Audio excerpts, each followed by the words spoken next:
All right. Well, hey, Brandon, how's it going? Welcome to the Sunday morning conversation, or we could say the Sunday afternoon conversation. Yeah, this will be Special a little, this edition. will be a little after the morning game delight while everyone's got their kids down for Yeah. bed. Go and watch this one.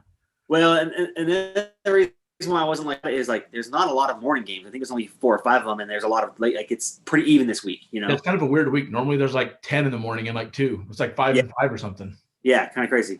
Well, hey, man, just to start off, not everybody sees everybody going on right now because coronavirus has got capped there. Coronavirus has kind of put a big wrench into, seeing people in person and doing fun things. So just kind of give us a lowdown of like what's going on between you, AJ, and the kids and where you're at and what's all the good stuff going on. Yeah, this is kind of a wild week and this is a great week to be doing it. We're doing a lot of weird stuff right now. So I sent it in one of the group threads, but we just sold our house. So we sold, I'm renting this house actually right now. This is the house I've lived in, for the last 2 years. So we just sold it. We're renting it back right now for a few weeks. We're moving into with my parents and my little sister Kristen. So Kristen's there. They're building a house and we're building a house. So we've got a lot here in Orem. I think we'll be here for the next 15, 20 years. So we'll be here for a while.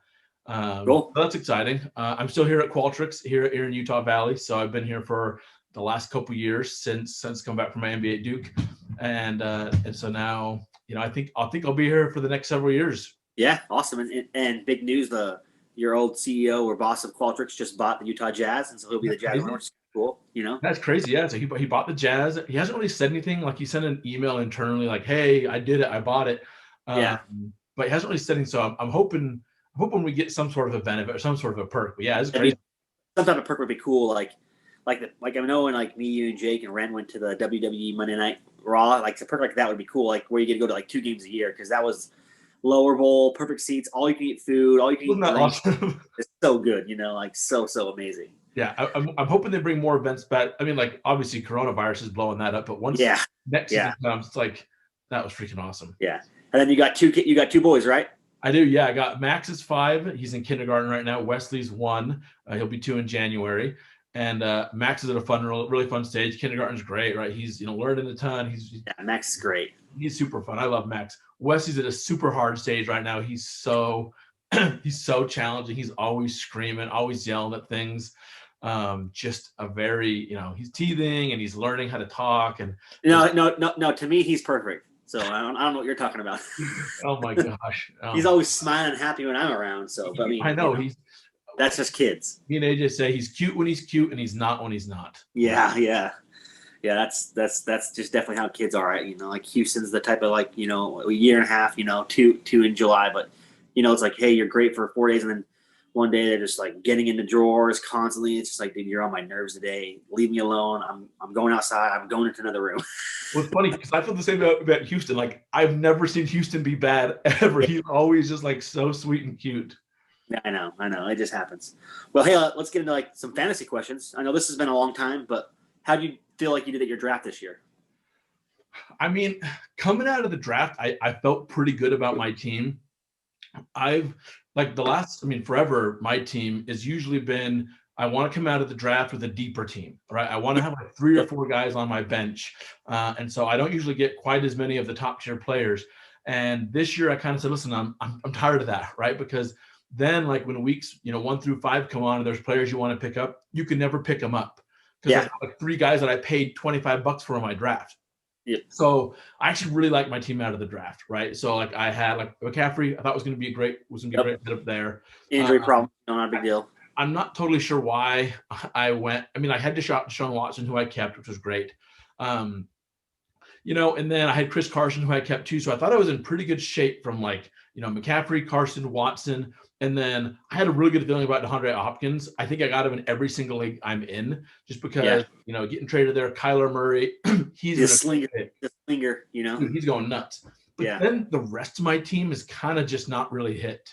I've been always, swapping in WR2s for people and my tight end, I don't even know who I drafted at. I think I had Higbee, who was like good for 1 week. He caught 3 touchdowns. So, I mean, I think I did the right thing from a running back perspective. But then from a wide receiver perspective, I had no depth. I had Lamb and Judy, who I thought were going to be these good keepers, and they just like. And to Lamb's benefit, he probably would have been good if Dak would have stayed. I mean, because he was good when Dak stayed. Yeah. He looked like Amari kind of was getting consistent numbers, but Lamb looked like the guy that was like going to get better every week with Dak. And it's like, okay, this could be a long-term 5 to 10 years. I think he's still good for next year, but Dak going down really hurt that one, you know? No kidding. Yeah, I was so like, you know, with you, you know, I mean, I can think 10 plus years playing fantasy with you in football, you know, you playing baseball fantasy, multiple champions in baseball, multiple champions in football. Have you tried to change your approach, like you said? Have you tried to be like, hey, I want to get like a bunch of young rookies or young guys for depth? Or is that just something that you probably won't do anymore and change your approach again? Or is the approach always going to stay the same? I mean, honestly, I think I'm going to keep what I did because, like, listen, I'm right on the border of the playoffs, and I didn't have McCaffrey for like 7 games of the season, and I barely lost some games. I underestimated how good Mike Davis was going to be because even at the beginning of the season, it was some different guy because you picked him up and it wasn't Mike Davis, and then they dropped that guy. So like, I should have picked him up there, but like the great thing is like, so that strategy allowed me to like look at some of the people I've got on my team right now or that I've traded recently that have like a ton of value. Herbert, right? Like independent of keeper, he's the top 4 quarterback right now. For sure. James Robinson. Yeah. Right. Number 4 running back who I just, unloaded to Will. And so, and then that's really kind of it. Those are the 2 big ones, I think, really. There's been others throughout the season. But like, I like that strategy. I liked coming into week 1 and being like, I have a loaded team today. Yeah. And then having the flexibility to like, hey, I can drop whoever the crap I picked up because it was just like $1 players, the rest of it. So got some bad bites on injuries, and I didn't do a tight end strategy, but I like the strategy. Injuries are killer because, we're in the same boat. We're kind of in that 3, 4, 5 spot in the playoffs. And like, I've had Michael Thomas all year. Oh my God. It's just like, I mean, I'm shocked I've stayed where I'm at with not having him because, I think he's better in a PPR league because he's getting so many receptions, but he's still great at yards and touchdowns. And like, that's an average of 10, maybe 6 to 15 points a week that I've been missing. Yep. And there's been 2 weeks. I've had 2 weeks where I've lost within 4 points, going into like a Monday or a Sunday night game, and those guys can't. So it's like, hey, I could be 1 loss right now, Yeah. Yep. But injuries are like the bug killer. But the big one is early. When only 4 teams make the playoffs, it's like you lose 1 or 2 games on flukes, things like that. It's like you're out of it. You know what I mean? So you kind of mentioned there, like, you were like, gosh, probably didn't think about picking up Mike Davis, with a prolific running back like McCaffrey. You didn't pick him up. Hey, just kind of run me down and give me the diabolical plan of Jake and Ryan this season and this past week of keeping Mike Davis from you. What happened there? Were you trying to get him or pick him up or anything? Listen, so in my league, Jake has Mike Davis too. So I've been trying to get Mike Davis from Jake all freaking year. I probably texted him for like 5 straight weeks. Hey, let's do it. I had picked up like Eckler's backup in Justin Jackson. I picked up Giovanni Bernard, right? Like I'm trying to trade anybody I can. And Jake's like, no, he's stonewalling me, nothing. So meanwhile, Dayton's got Mike Davis, and I'm over here thinking like, I ain't going to trade with Dayton. Like I'm going to let that guy implode. I'm going to let that guy lose 4 in a row. I'm not going to engage with him because I don't want to make him better, because I'm going to let his management just blows him up, which it has Dayton. Yeah. So then I'm watching over the weekend. I'm like, all right, cool. Mike Davis is going to get dropped, and I'm going to be able to pick him up. And he does. AJ, will you get Wesley, please? Oh, he's fine. So Mike Davis gets dropped, but he gets dropped on Saturday after 11 a.m. So your talk. This is a podcast, AJ. What's up? Bye, Wesley. Bye, Wesley. It's a video. Lock the door because It can't lock. That was dumb of me. I'm in a door and the hinge is on backwards, so the door doesn't lock. It doesn't like clip in there. It just opens and shuts. It just opens. Yeah. Dumb. Okay. Anyways, so then he drops him. I'm like, perfect. Like I've already got my bid in for him. You know what I mean? Yeah. I got like $5 left, and then McCaffrey gets hurt, and so it's like crap. I knew I wasn't going to get him, and Jake goes and bids $57 for him, right? And of course, like as soon as he gets him, he's texting me like, "Hey, I'll trade you for Mike Davis," and I'm like, "All right, I'll give you CeeDee Lamb." We're like, listen, if you're Jake, Mike Davis has 0 keeper value for you, and CeeDee Lamb at least has more than 0. Right? It's at least more than 0. You might not think it's a ton. He quickly says, I got better offers. I say, okay, cool, trade him then. Like, I'm not, I'm not dealing with this. So he says, I got better offers, right? And then he goes and trades him to Ryan. And like, listen, because this is the podcast post trade deadline, I think we should talk about some of the trades too, because like, I don't get what Jake's doing from a trade perspective, but whatever. So he trades Davis and Brady for Goff and Dobbins. And like, I know Dobbins is young, but like, does he have trade value? Does he have keeper value? That's my one thing is Dobbins with J.K. Dobbins is maybe he just thinks he could take over next year or sometime in the next couple of years or something like that. Goff gives him options at QB with Matt Ryan. Not really. Goff's no good. Goff's been bad. And then even I was texting Jake right after he made your trade too, because like I texted Jake, everybody. I texted him a trade that would give him like CeeDee Lamb and Herbert and one other for like Clyde Edwards-Helaire and Robert Woods. Then he goes and trades him to Brett for Zach Moss, Matt Ryan, and Robbie Anderson. Like, good job, Brett, because I don't think any of those are keepers, but whatever. Good job, Brett, because that's a great trade. My first initial trade when I texted him, I had on my phone was, hey, I'll give you Robbie Anderson and Matt Ryan for Clyde Edwards-Helaire. I could even throw in a third player. I didn't need all those players back, and Jake came up with this plan, so I said, okay, I'll take it. And I mean, you can't fault me when I said this is what I'll take for a deal. He gave me something else, and I said, done, send it. And he sent it, and I accepted it. You got a great haul. Like, honestly, end of the season, if you make the playoffs, Brett, Helaire is going to be great. Marvin Jr. actually had a pretty good game last week, and Woods is the number one receiver there. Yeah, and he's up and down. Yeah, Woods is number one now. That could change with Kupp. Yeah, but I mean, and I don't like for like a keeper perspective. I don't have a ton of keepers, but I can keep Keenan Allen for next year, so it doesn't really hurt to keep Kelsey. Because Kelsey's going to be at value, so it's almost like because with the $5 went up, I might even just keep him at like $38, $39. So.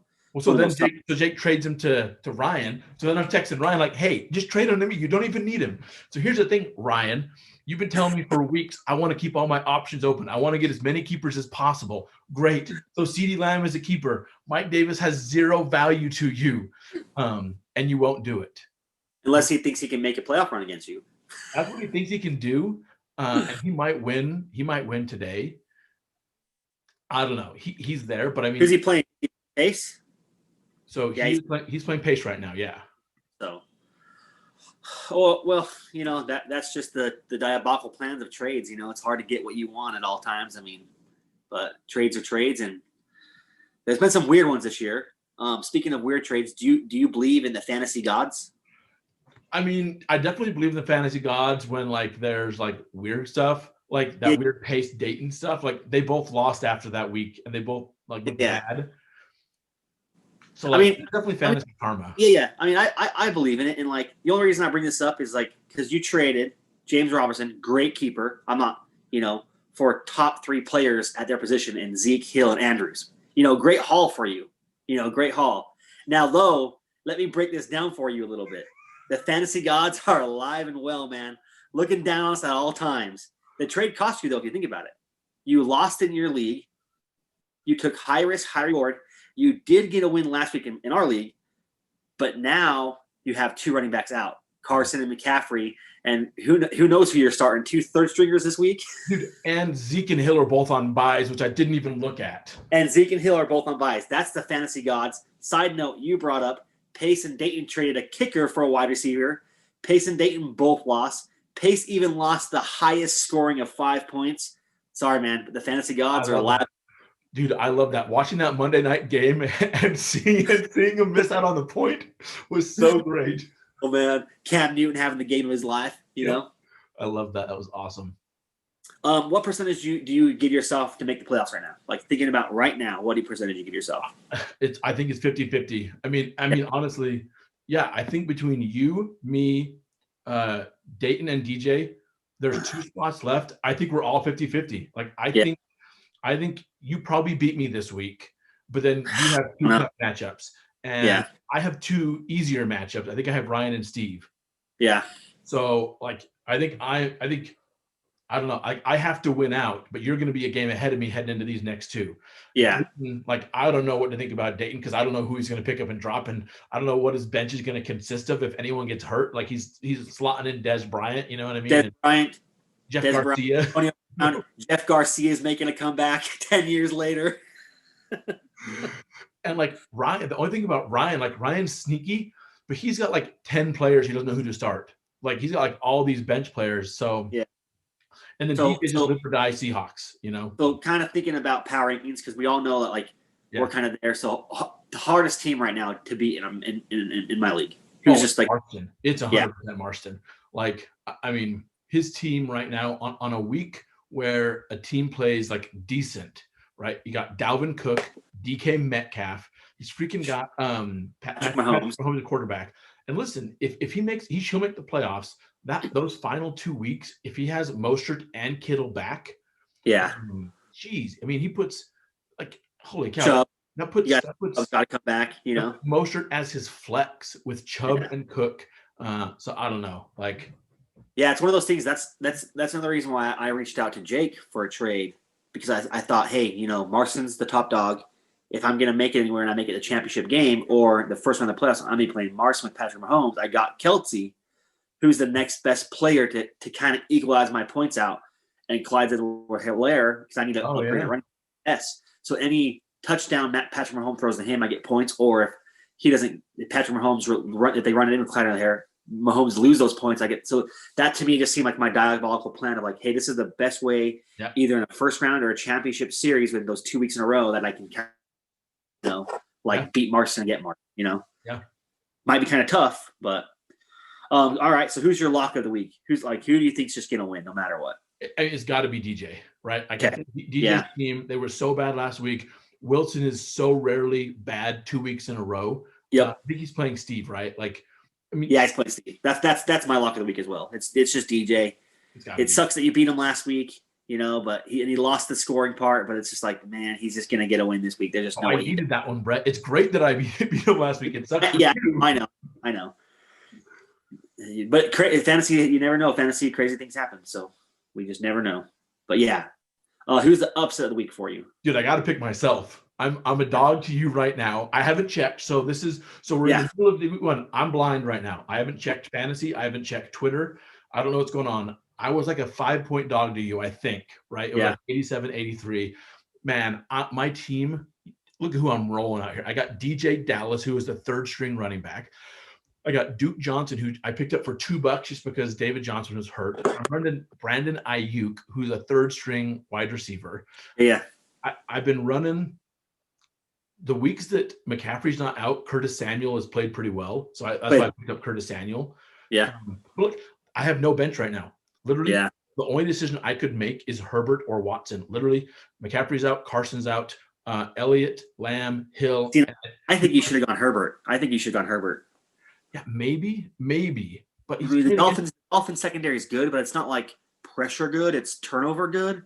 I don't know. I just feel like Herbert's gonna get 300 plus yards and a couple touchdowns. Where Watson's just so like, I don't know about him this year. He's so up and down, and then it's garbage time, not garbage time, and the weather. The game was just. This is a little spoiler. The game was on a delay, so the weather there is just horrible today in Cleveland. So, I didn't even see that. Yeah, weather, man. Oh, that's dumb. Yeah, literally, here's his last 5 games: 20 points, 24, 31, 23, 24. Yeah, you know. Maybe I should. So I have a different upset of the week. My upset, I have to go with Dayton. Dayton and Will. I think Will is going to beat Dayton. I think that's the upset of the week. Dude, and that puts Dayton, that basically almost might knock Dayton out of the playoffs. You know, I think Will has James Robinson. He's going to get a good game with Robinson. Packers rush D. He's not there. You know. Who knows what Allen's going to give give Dayton. He might give him something good. I just think Will's going to have some good things, you know, like he has Corey Davis from Tennessee who got 6. Not bad, not amazing, but not great. Not, you know, Claypool and LeBron could be good. I mean, we'll see. It could be totally different, but I really think Will's the upset. I would love that upset. We need that upset. We need Dayton. Yeah, exactly. That's the upset that we need here. It's true. All right, man. Well, this has been a great Sunday afternoon conversation, but we're not done here. Let's trivia. My favorite game. Let's do it. And hey, you might not know these answers, but I just try to be creative about this. I went to TV for you, Brandon. I found a few good TV shows that you might like. Yeah. We'll start off the first question, going Seinfeld route. What does Kramer want his tombstone to say? Man's best friend. Ding, ding, ding, ding, ding. Good job. Good job. That's a deep one, Brett. That's a deep one. Wow. Deep one. Hey, this next one can be kind of deep. This one you might have to think about. This is a show you love. It's not been around for a long time, but it was on TV a long, long time ago. Do you know what I'm talking about? Fringe or Lost, maybe. Lost. Yep. Okay, so in the show Lost, there's a great character. His name's Desmond. Yep. When they see him, what year does Desmond think it is? This is an A, B, C, or D question. A, 2004. B, 1999. C, 1996. Or D, 2008. It's not 8 because the show started around 2004. It wouldn't be 2004 because that's when it was going on. That would be like the current time, and he was probably in past time. Yeah. So what we did to 98, 99? 99 and 96. 99 is my bet, is my guess. 96. Okay. He thinks it's 1996. Tough question, you know. You had to be a little older there, though. Yeah, that makes sense. They kind of hit on it in the show a little bit, but yeah, he thinks it's a completely different time than they think it is because of all the crazy stuff that's going on. And such a great show. So, I need to rewatch that one. All right, so the best show, don't at me, Breaking Bad by far. True. And I really think, don't answer this question fast. Think about it, but you should get this right. Who was poisoned with the ricin? Oh, Brett.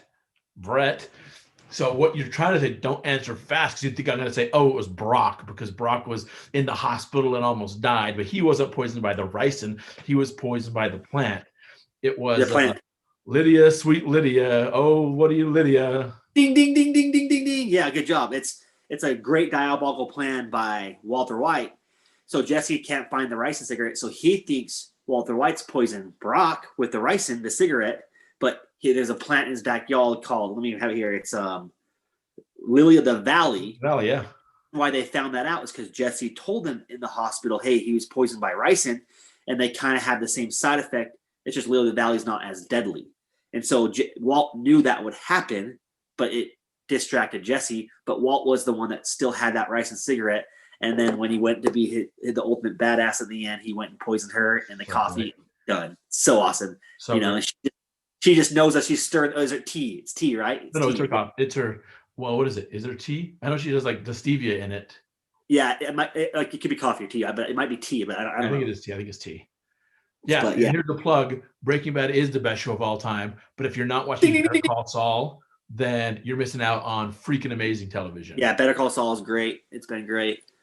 Breaking Bad is one of the best. I don't care what you can say about the end or not. It's not as bad as I think it is. It didn't go as bad as Game of Thrones did at the end. You know, so season. Yeah, the time jump was like disappointing, but they made it work for me at least. You know. Yep. So, well, hey man, that's great. What a great Sunday morning conversation or Sunday afternoon conversation. Hey guys, just keep playing and hopefully we'll know the playoffs in a couple of weeks. Thanks, Brandon, for your time. Yeah, man, excited. I got to win today. This is it. It's fun because like there's literally 8 teams right here on the border of the playoffs, other than the crappy teams at the bottom, who even they think they're in the playoffs still. So yeah, this will be a fun next few weeks. Awesome. All right, man. We'll talk to you later. See you guys. Okay, bye.